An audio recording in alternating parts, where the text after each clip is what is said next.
Cette semaine, dans notre chronique d'assurance, je suis avec mon ami Pierre de La Capitale. Salut mon Pierre. Salut Marc-André. Comment ça va? Ça va bien toi? Moi, ça pète le feu.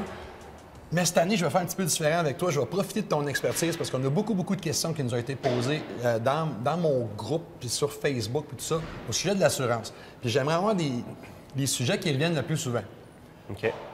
La chose la plus fréquente, qu'arrive-t-il en cas d'accident? On est en motoneige ou en VTT, en sentier fédéré ou hors sentier, mais on n'est pas sur la route. Qu'est-ce qui arrive si on a un accident et on a des sévices corporels et on est en invalidité prolongée? Est-ce que la SAAQ, la Société d'assurance automobile du Québec, va nous indemniser? Bien, ça, c'est important de le savoir parce que non, la SAQ ne va pas indemniser lorsqu'on est sur des sentiers, sauf lorsqu'on traverse une voie publique. Donc, lorsqu'on dit qu'on s'assure pour sa motoneige ou pour son VTT, donc dans cette assurance-là, il n'y a pas une couverture d'invalidité comme la SAC nous couvrirait si on était en auto, finalement, sur la voie publique. OK. Donc ça, il faut le noter. Comment on peut s'assurer pour ça? Bien, d'une part, on peut avoir une assurance directement auprès de son employeur. L'assurance invalidité moyenne, longue durée, là, qu'on Exactement, selon les conditions, des conditions d'emploi, exactement. Mais sinon, si on n'a pas ça, bien, il y a des assureurs qui offrent ce genre de produit-là.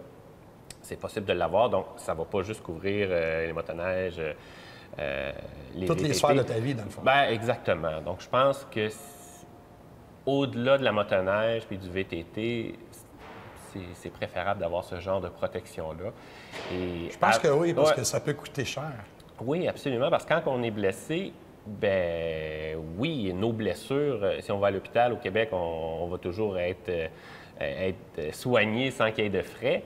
Le régime universel. Exact. OK. Sauf qu'à partir du moment où est-ce qu'il n'y a plus d'entrée d'argent qui rentre à cause qu'on est en convalescence, bien là c'est d'autres problèmes qui embarquent. Donc, c'est important de se protéger pour pouvoir avoir un salaire qui est remplacé dans ces conditions-là.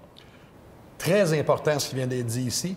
Assurez-vous d'être convenablement assuré. Parlez avec votre employeur. Et si vous n'êtes pas assuré, vous pouvez rejoindre des gens comme La Capitale, vérifier et voir c'est quoi les coûts reliés à ça. Ça pourrait vous éviter de perdre gros. On vous revoit à notre prochaine chronique. La Capitale.